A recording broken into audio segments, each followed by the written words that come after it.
Assalamualaikum warahmatullahi wabarakatuh. Yang saya hormati Bapak Ari Subagio selaku pengampu mata kuliah Sistem Informasi Manajemen kelas C serta rekan-rekan yang berbahagia. Pada hari ini izinkan kelompok kami untuk mempresentasikan materi mengenai e-bisnis dan kolaborasi global. Sebelumnya izinkan kelompok kami untuk memperkenalkan diri terlebih dahulu, baik untuk anggota kelompok yang pertama yaitu Luciana Wahyuningsi dengan NIM akhir 1032, kemudian ada Sinta Naidatul Sadia dengan NIM akhir 1103, dan ada Dwi Rahma Kamelia dengan NIM akhir 1111, dan saya sendiri Indah Sabila Aristri dengan NIM akhir 1139. Baik, langsung saja pada materi yang pertama yang akan disampaikan oleh rekan saya. Pembahasan yang pertama ada identifikasi fitur utama bisnis yang penting untuk memahami peran sistem informasi. Fitur utama bisnis yang pertama ada mengorganisasi bisnis dari fungsi dasar bisnisnya. Nah, untuk memulai bisnis, kita itu harus bisa mengambil keputusan-keputusan penting untuk keberlangsungan bisnis kita. Nah, keputusan-keputusan tersebut itu bisa mengenai produk atau jasa apa yang akan kita produksi, kemudian keputusan tentang pelanggan seperti apa yang akan kita jadikan target, kemudian karyawan seperti apa yang diperlukan, kemudian ada metode atau fasilitas produksi seperti apa yang dibutuhkan, serta strategi pemasaran seperti apa yang harus dilakukan, dan sebagainya. Nah, berikut ini adalah gambar yang mengilustrasikan fungsi bisnis inti seputar penciptaan dan penjualan suatu produk atau layanan. Nah, di sini bisa kita lihat ya. Jadi yang pertama, untuk memulai bisnis, kita harus mengembangkan divisi manufaktur atau produksi, seperti apa saja yang melakukan produksi, apa saja infrastruktur fisik yang dibutuhkan, serta bagaimana metode dan prosedur yang digunakan untuk menghasilkan produk atau layanan. Kemudian yang kedua, kita harus membuat divisi penjualan dan pemasaran yang memiliki fungsi untuk menarik pelanggan, menjual produk atau layanan, serta menjaga hubungan dengan pelanggan. Kemudian yang ketiga, kita juga harus mengembangkan divisi keuangan atau akuntansi untuk mengelola transaksi keuangan seperti pesanan, faktur, pencairan, dan penggajian. Lalu yang terakhir, kita memerlukan divisi sumber daya manusia yang memiliki fungsi untuk melakukan perekrutan, pelatihan, dan mempertahankan karyawan. Kemudian fitur yang selanjutnya yaitu proses bisnis. Nah, setelah mengidentifikasi dan entitas dasar untuk bisnis, maka langkah selanjutnya adalah menjelaskan dengan tepat bagaimana kita ingin karyawan menjalankan semua fungsi-fungsi tersebut. Berikut adalah gambar yang mengilustrasikan proses bisnis. Nah, dari gambar di sini bisa dilihat bahwa proses bisnis itu dimulai ketika karyawan yang ada di divisi penjualan menerima pesanan pelanggan. Nah, divisi tersebut itu harus menerima pesanan dan mengirimkannya ke divisi akuntansi untuk memastikan bahwa pelanggan dapat melakukan pembayaran, baik melalui kredit yang kemudian hasil dari pembayaran pelanggan tersebut disetujui sebelum pengiriman. Setelah itu, departemen produksi harus menarik produk dari persediaan atau memproduksi produk. Nah, selanjutnya produk tersebut perlu dikirim melalui perusahaan logistik. Nah, di sini perusahaan itu bisa bekerja sama dengan perusahaan logistik tersebut untuk bisa mengantar barang-barang penjualan tersebut. Nah, kemudian Departemen Akuntansi itu membuat tagihan atau faktur dan mengirimkan pemberitahuan kepada pelanggan yang menunjukkan bahwa produk telah dikirim. Nah, penjualan harus diberitahu tentang pengiriman dan bersiap untuk mendukung pelanggan dengan menjawab panggilan atau memenuhi klaim garansi. Kemudian yang ketiga ada mengelola bisnis dan hierarki perusahaan. Nah, setiap fungsi bisnis memiliki tujuan dan prosesnya masing-masing, dan tentunya mereka perlu bekerja sama agar keseluruhan bisnis berhasil. Perusahaan bisnis seperti semua organisasi mencapai koordinasi dengan memperkerjakan manajer yang bertanggung jawab, memastikan bahwa semua bagian organisasi itu dapat bekerja sama dengan baik. Nah, perusahaan mengordinasikan pekerjaan karyawan di berbagai divisi dengan mengembangkan hierarki di mana wewenang atau tanggung jawab itu terkonsentrasi di puncak. Nah, berikut merupakan gambar yang menggambarkan hierarki manajemen dalam bentuk piramida. Di sini bisa dilihat ada 3 bagian. Nah, yang pertama ada manajemen senior yang membuat keputusan strategis jangka panjang produk dan layanan serta memastikan kinerja keuangan perusahaan berada di puncak piramida. Kemudian manajemen menengah yang melaksanakan program dan rencana manajemen senior dan kemudian merupakan lapisan menengah. Dan selanjutnya ada pekerja berpengetahuan seperti insinyur, ilmuwan, atau arsitek merancang produk atau layanan dan menciptakan pengetahuan baru untuk perusahaan dan seringkali bekerja dengan manajemen menengah.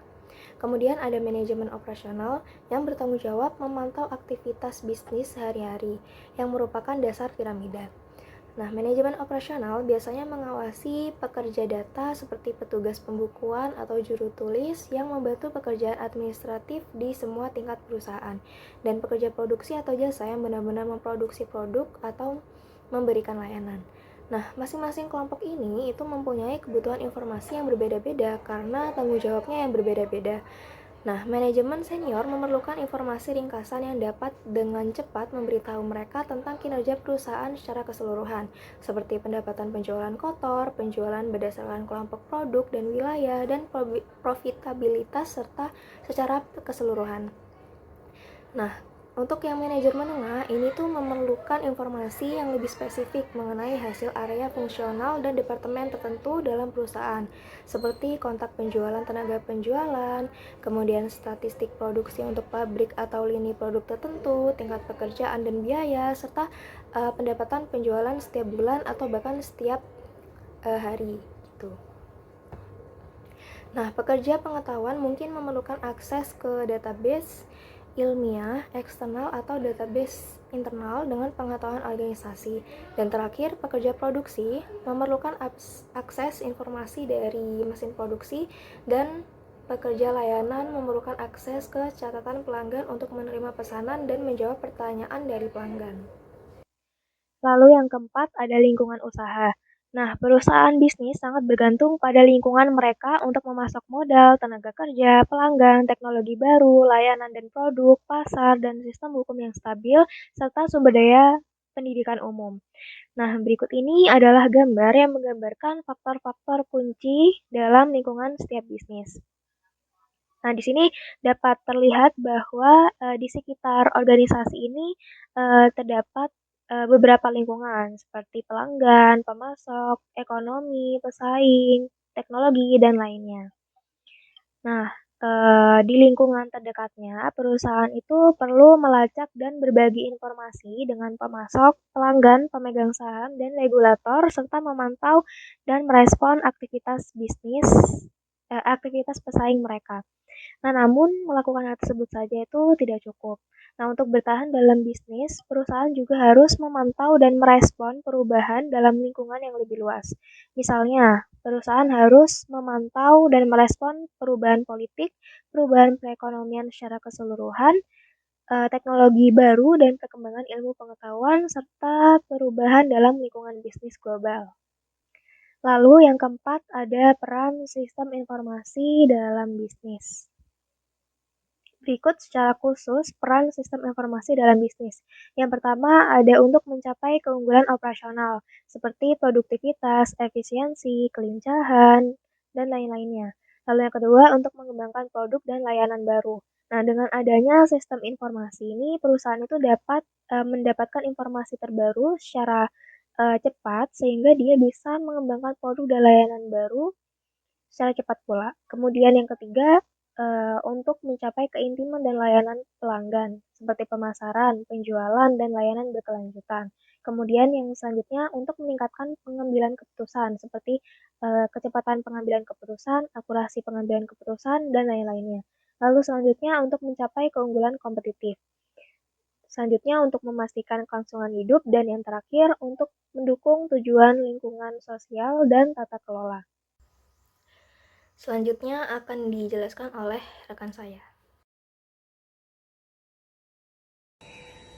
Baik, di sini saya akan menjelaskan tentang bagaimana sistem informasi melayani kelompok manajemen yang berbeda dalam suatu bisnis dan bagaimana sistem yang menghubungkan perusahaan meningkatkan kinerja suatu organisasi. Nah, Sekarang, sudah saatnya untuk melihat lebih dekat bagaimana suatu bisnis menggunakan sistem informasi untuk mencapai tujuan tersebut. Karena terdapat perbedaan minat, spesialisasi, dan tingkatan dalam suatu organisasi, maka terdapat pula jenis sistem yang berbeda. Tidak ada sistem tunggal yang dapat menyediakan semua informasi yang dibutuhkan organisasi.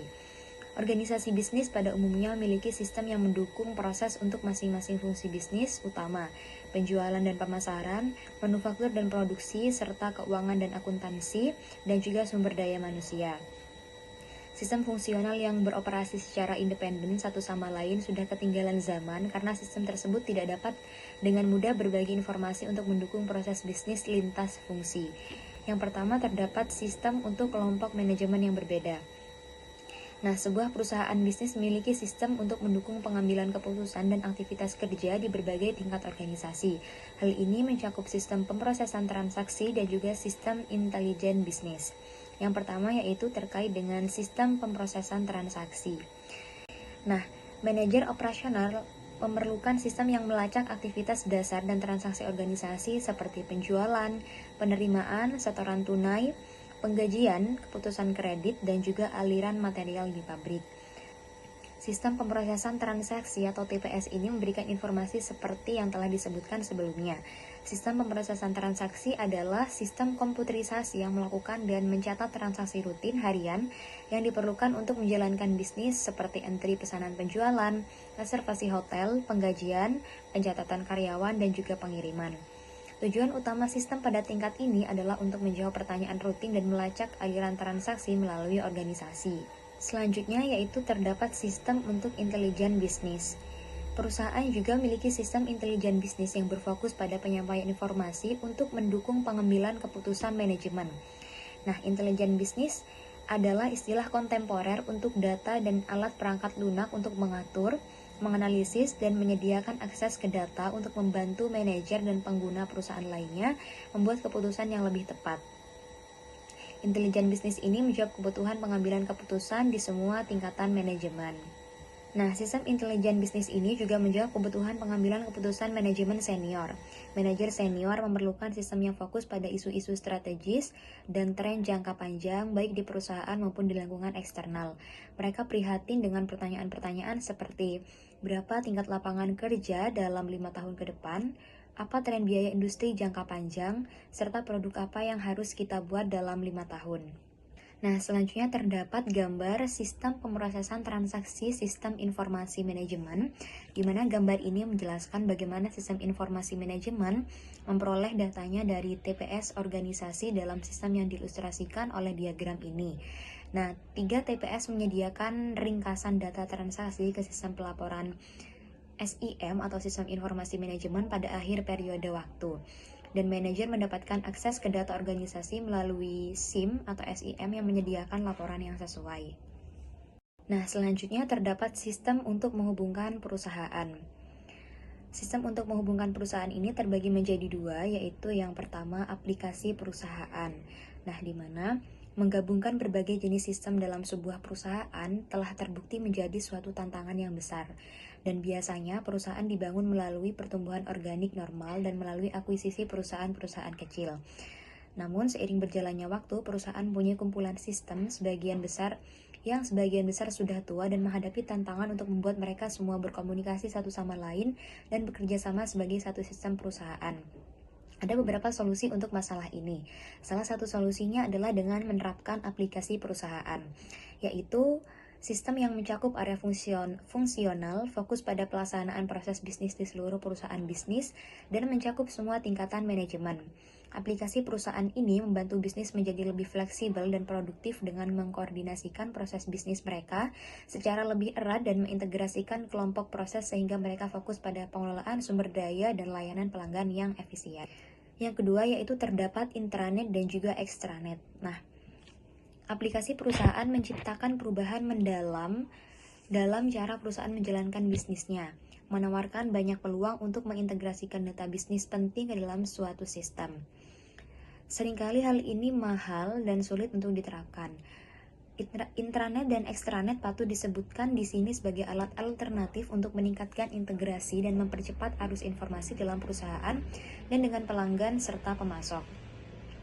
Intranet hanyalah situs web internal perusahaan yang hanya dapat diakses oleh karyawan. Istilah intranet ini mengacu pada jaringan internal berbeda dengan internet, yang merupakan jaringan publik yang menghubungkan organisasi dan jaringan eksternal lainnya. Intranet menggunakan teknologi dan teknik yang sama dengan internet yang lebih besar dan seringkali hanya berupa area akses pribadi di situs web perusahaan yang lebih besar. Extranet adalah situs web perusahaan yang dapat diakses oleh vendor dan pemasok resmi dan sering digunakan untuk mengkoordinasikan pergerakan pasokan ke peralatan produksi perusahaan.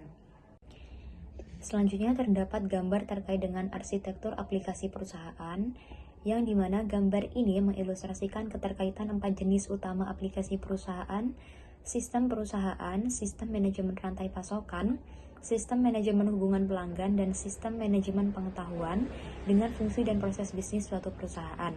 Masing-masing aplikasi perusahaan ini mengintegrasikan serangkaian fungsi dan proses bisnis terkait untuk meningkatkan kinerja organisasi secara keseluruhan. Gambar ini juga menunjukkan bahwa arsitektur aplikasi perusahaan ini mencakup proses yang mencakup seluruh organisasi dan dalam beberapa kasus melampaui organisasi hingga ke pelanggan, pemasok, dan mitra bisnis utama lainnya. Dan selanjutnya yang terakhir terdapat e-business, e-commerce, dan e-government. E-business atau bisnis elektronik mengacu pada penggunaan teknologi digital dan internet untuk menjalankan proses bisnis utama di perusahaan. E-business mencakup aktivitas manajemen internal perusahaan dan koordinasi dengan pemasok dan mitra bisnis lainnya. Hal ini juga mencakup e-commerce atau perdagangan elektronik. Nah, e-commerce adalah bagian dari e-business yang berhubungan dengan pembelian dan penjualan barang dan jasa melalui internet. Ini juga mencakup aktivitas yang mendukung transaksi pasar tersebut seperti periklanan, pemasaran, dukungan pelanggan, keamanan, pengiriman, dan juga pembayaran.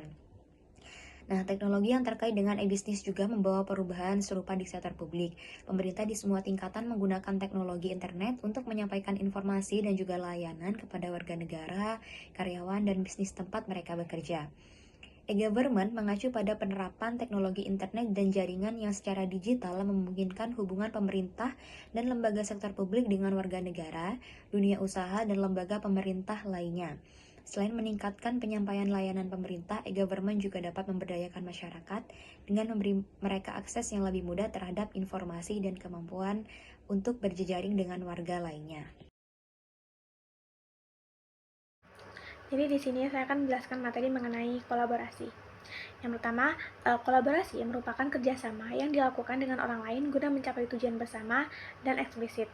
Kemudian, kolaborasi ini berfokus atau berorientasi pada pencapaian tugas atau misi serta biasanya terjadi antar bisnis atau antar organisasi. Contoh nih, ketika kita akan berkolaborasi dengan kolega dari Tokyo yang memiliki keahlian yang tidak kita miliki. Kemudian yang selanjutnya bisa juga kita berkolaborasi dengan kolega yang mereka menerbitkan website atau blog untuk perusahaan kita, seperti itu. Kemudian bisa juga nih kita berkolaborasi dengan beda bidang, contohnya bidang hukum dan bidang akuntansi. Mereka berkolaborasi karena masalah perpajakan. Selanjutnya, kolaborasi juga bersifat jangka panjang atau jangka pendek, tergantung pada kebutuhan yang mereka butuhkan. Serta kolaborasi juga bisa bersifat antara satu sama lain, atau melibatkan banyak sama banyak. Nah, kolaborasi ini juga dapat dilakukan di dalam perusahaan. Contohnya, kolaborasi antar divisi untuk meningkatkan penjualan sebesar 15%. Nah, selanjutnya, mengapa sih kolaborasi ini penting? Nah, ada 6 faktor nih harus kita ketahui. Yang pertama, berubahnya sifat pekerjaan. Karena di masa ini, pekerjaan ini memerlukan banyak koordinasi dan interaksi yang lebih erat antara pihak-pihak yang terlibat dalam menghasilkan layanan dan produk. Kemudian, hal ini juga disebabkan oleh perubahan sifat pekerjaan, yang dimana pada saat dulu, satu pekerjaan bisa diisi dengan orang banyak, sedangkan sekarang satu pekerjaan bisa diisi dengan satu orang saja. Maka dari itu, diperlukan adanya koordinasi yang lebih erat agar tidak terjadi miskomunikasi. Kemudian selanjutnya adanya tumbuhnya pekerjaan profesional. Dalam pekerjaan profesional, terutama di sektor jasa, tentunya memerlukan koordinasi dan kolaborasi yang cukup erat. Hal ini disebabkan karena pekerjaan profesional memerlukan pendidikan substansional yang jarang dimengerti orang awam, sehingga perlu memberikan pengetahuan mengenai informasi dan pendapat untuk menyelesaikan pekerjaan. Selanjutnya yaitu berubahnya organisasi, karena pada organisasi tugasnya dialokasikan pada beberapa kelompok atau tim, sehingga para manajer perlu memantau lebih ketat lagi sebab tidak dalam satu hierarki atau tidak dalam satu susunan organisasi. Nah, biasanya tiap kelompok atau tim ini memiliki ciri khas masing-masing dalam menyelesaikan tugas mereka. Maka dari itu diperlukan adanya kolaborasi dan koordinasi yang lebih erat. Selanjutnya yaitu berubahnya ruang lingkup perusahaan. Pada perusahaan yang tidak memiliki satu lokasi atau dibilang mereka memiliki banyak cabang, tentunya dalam hal ini mereka lebih memerlukan koordinasi dan kolaborasi yang lebih erat. Kemudian selanjutnya yaitu keberlanjutan inovasi. Dalam hal ini dimaksudkan dengan adanya kolaborasi ini diharapkan terpacunya inovasi dari para karyawan atau dari para tenaga kerja, seperti itu. Kemudian yang terakhir yaitu berubahnya budaya kerja dan bisnis. Dalam beberapa penelitian dikatakan bahwa output dapat lebih cepat keluar ketika bekerja dalam tim atau adanya kolaborasi. Nah, dari sinilah timbul budaya kerja yaitu budaya kerja tim. Maka dari itu diperlukan kolaborasi atau kerja tim guna memberikan dukungan pada budaya kerja baru. Kemudian materi yang selanjutnya yaitu mengenai bisnis sosial serta manfaatnya. Di era globalisasi ini, untuk dapat meningkatkan kolaborasi, maka diperlukan bisnis sosial yang dalam artian yaitu penggunaan jejaring sosial guna menunjang kinerja perusahaan. Sebab dengan adanya jejaring sosial ini dapat menghubungkan antar karyawan, pelanggan, dan pemasok, serta dapat membentuk bonding antar karyawan karena karyawan dapat lebih dekat secara emosional satu sama lain. Nah, dari hal tersebutlah terlihat nih tujuan dari bisnis sosial, yaitu guna memperdalam interaksi antar kelompok di dalam dan di luar perusahaan, serta untuk mempercepat dan meningkatkan pertukaran informasi, inovasi, dan pengambilan keputusan. Nah, selanjutnya untuk manfaat dari adanya bisnis kolaborasi dan sosial bisnis. Ternyata terdapat keyakinan pada kalangan komunitas bisnis dan akademis bahwa semakin kolaboratif suatu perusahaan, maka akan semakin sukses perusahaan tersebut. Hal ini didukung oleh penelitian MIT Sloan yang menemukan bahwa fokus pada kolaborasi sangat penting dalam menyokong perusahaan untuk maju secara digital dan menciptakan nilai bisnis serta dapat membangun keunggulan kompetitif. Baik, yang selanjutnya yaitu membangun budaya dan bisnis yang berkolaboratif proses. Di balik kesuksesannya, namun tidak semua upaya kolaborasi dapat berhasil. Sebab dari penelitian yang telah dilakukan, terdapat 2/3 yang mengklaim bahwa memang kolaborasi sebagai nilai organisasi, namun hanya sebagian kecil yang mendapatkan hasil yang baik. Nah, kolaborasi ini juga tidak secara spontan, dalam artian semua butuh dukungan dari proses dan budaya. Kemudian untuk menunjang kualitas kolaborasi, maka diperlukan elemen-elemen sebagai berikut. Yang pertama yaitu produktivitas, kemudian yang kedua kualitas, yang ketiga inovasi, yang keempat pelayanan pelanggan, yang kelima kinerja keuangan. Nah, dari kelima elemen tersebut sangatlah berdampak terhadap kelancaran kolaborasi. Kemudian untuk lebih jelasnya lagi, maka saya akan menjelaskan dengan menggunakan mind map. Nah, kolaborasi ini ada dua, kemampuan kolaborasi dan teknologi kolaborasi. Dalam kemampuan kolaborasi terdapat tiga poin. Yang pertama, budaya terbuka, kemudian yang kedua, bisnis yang mendukung proses, yang ketiga, luasnya kolaborasi. Sedangkan di teknologi kolaborasi ada dua, penggunaan kolaborasi dan penggunaan kolaboratif. Nah, dari kedua hal tersebut, maka akan menghasilkan kolaborasi yang berkualitas dan meningkatkan kinerja perusahaan. Berbicara mengenai kolaborasi, maka tidak terlepas dari alat dan teknologi yang digunakan untuk kolaborasi bisnis. Tentunya dalam kolaborasi bisnis, untuk mempermudah adanya kolaborasi, maka diperlukan adanya alat dan teknologi. Karena kolaborasi kan tidak hanya bersifat secara dekat, namun secara jauh. Maka dari itu diperlukan adanya alat dan teknologi untuk kolaborasi, untuk mempermudah adanya kolaborasi seperti itu. Nah, untuk beberapa alat yang digunakan yaitu yang pertama, email dan pesan instan. Ini digunakan untuk mengirim pesan dan untuk mempermudah komunikasi antar kolega. Kemudian yang kedua, dunia maya. Dunia maya ini digunakan untuk memperkenalkan perusahaan kepada dunia luar atau memberitahukan kepada kolega, ini nih perusahaan kita, seperti itu. Kemudian yang ketiga yaitu wiki atau Wikipedia atau web gitu kan. Kalau tadi dunia maya atau media sosial tuh untuk memperkenalkan perusahaan kita. Nah, di sini tuh untuk memperkenalkan perusahaan kita, namun lebih jelas lagi karena dalam buku memiliki beberapa tulisan yang mencakup perusahaan kita dan tentunya dapat lebih jelas untuk menjelaskan kepada kolega kita, seperti itu. Selanjutnya mengenai kolaborasi antara platform sosial, ini biasanya terjadi pada era COVID-19 kemarin ya. Nah, itu biasanya kan ada Zoom meetings gitu kan. Nah, semacam seperti itu, maka saya akan menjelaskan mengenai kolaborasi antar platform media sosial. Nah, Nah, kenapa sih kita perlu menggunakan platform bisnis sosial ini? Karena pada era sekarang terdapat banyak sekali alternatif yang tentunya dapat menghemat biaya serta menghemat waktu untuk bertemunya. Contoh nih, perangkat lunak yang pertama yaitu sistem rapat virtual. Dengan adanya ini, kita dapat menghemat nih biaya kelas. Umpama kita mempunyai kolega di luar kota atau luar negeri bahkan, gitu. Kita dapat menghemat biaya serta menghemat tenaga kita untuk bertemu mereka melalui sistem rapat virtual atau Zoom meetings biasanya kita kenal. Kemudian yang kedua, layanan kolaborasi cloud atau yang biasa kita kenal dengan G-Drive mungkin ya gitu kan. Nah, biasanya untuk bertemu kolega kita daripada kita menunggu untuk mereka mengirim file, bisa saja kita berbagi penyimpanan dengan mereka gitu. Jadi kita langsung mengirimkan link atau semacamnya untuk kolega kita gitu. Karena kan seringkali nih kita mengalami kendala sinyal gitu. Jadi kita bisa mengantisipasinya dari jauh-jauh hari dengan menguploadnya pada layanan cloud atau G-Drive gitu. Selanjutnya yaitu Microsoft SharePoint. Untuk kerjasama kan kita terkadang sulit ya untuk mengirimkan file atau untuk mengelola file, maka dari itu kita memerlukan Microsoft SharePoint untuk mempermudah nih kita dengan kolega kita dapat saling bertukar file gitu, atau kita dapat dengan mudah mengirimkan link yang dapat kita akses sama-sama, kita dan kolega kita bisa mengakses seperti itu. Dan yang terakhir yaitu alat jejaring sosial.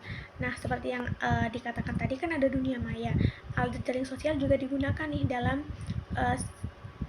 hal ini gitu, karena kita juga memerlukan alat jejaring sosial untuk memperbanyak atau menghubungi kolega kita nantinya seperti itu.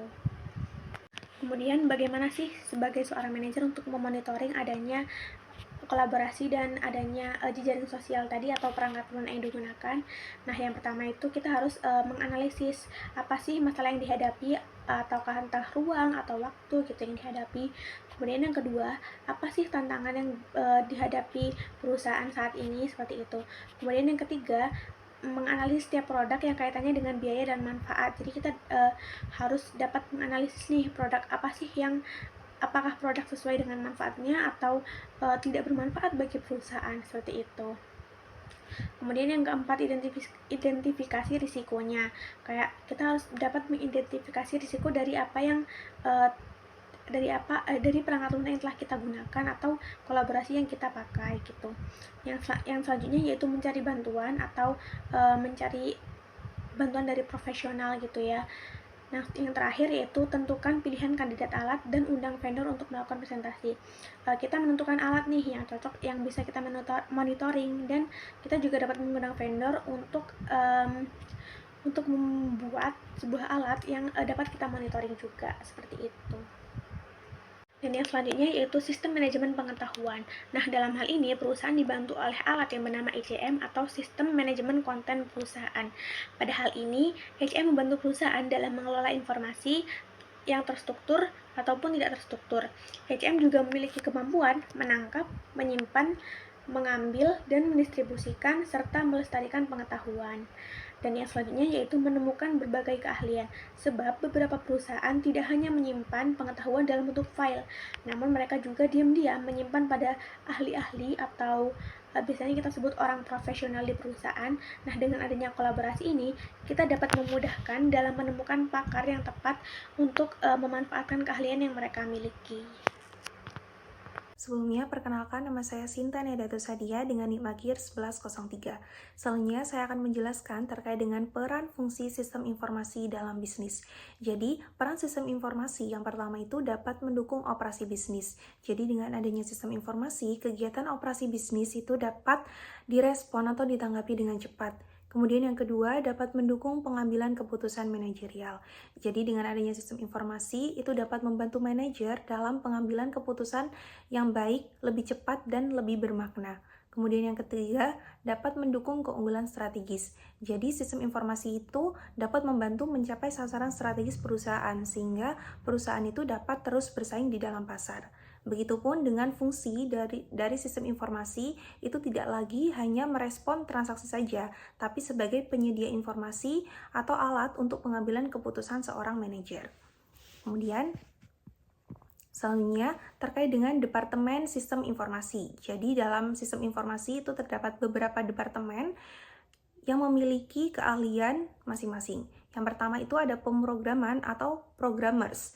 Jadi programmers itu merupakan spesialis yang dilatih mengenai hal-hal teknis secara mendalam, yang menulis rangkaian perintah dalam suatu program untuk komputer, seperti contohnya itu membuat database dalam komputer. Kemudian yang kedua ada analisis sistem. Jadi seorang analisis sistem itu menjadi penghubung pertama antara kelompok sistem informasi dengan seluruh organisasi dalam perusahaan. Jadi analisis sistem ini juga berperan sebagai penerjemah masalah yang dihadapi dalam perusahaan dan persyaratan-persyaratan yang diperlukan untuk menjadi persyaratan informasi dan sistem. Kemudian yang ketiga itu ada juga CSO atau Chief Security Officer. Seperti yang kita tahu, di sini terdapat kata security atau keamanan, di mana CSO ini berperan terhadap keamanan sistem informasi perusahaan dan bertanggung jawab memperkuat kebijakan keamanan informasi perusahaan. Kemudian selanjutnya ada juga CIO atau Chief Information Officer. Jadi CIO itu bertanggung jawab atau menjadi pemimpin dalam Departemen Sistem Informasi atau menjadi seorang direkturnya sistem informasi. Jadi ini merupakan manajer senior yang mengawasi penggunaan teknologi informasi di perusahaan. Kemudian selanjutnya ada juga CPO atau Chief Privacy Officer. Seperti yang kita tahu, di sini ada kata privasi atau keamanan, di mana CPO ini bertanggung jawab untuk memastikan bahwa perusahaan itu mematuhi undang-undang atau peraturan privasi data. Karena seperti yang kita tahu, di dalam perusahaan itu banyak data-data penting dan perusahaan mengumpulkannya juga dalam jumlah yang besar. Kemudian selanjutnya ada juga CKO atau Chief Executive Officer.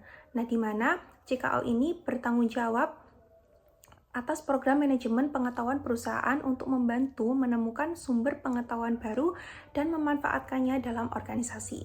Kemudian selanjutnya ada juga CDO atau Chief Data Officer.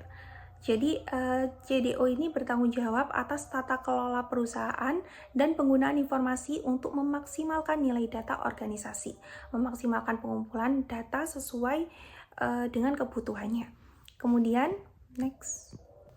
ada layanan sistem informasi, di mana layanan sistem informasi ini terdapat beberapa layanan dalam sistem informasi. Yang pertama itu ada layanan komputasi, di mana layanan komputasi ini menghubungkan karyawan, pelanggan, dan pemasok ke dalam lingkungan digital yang koheren.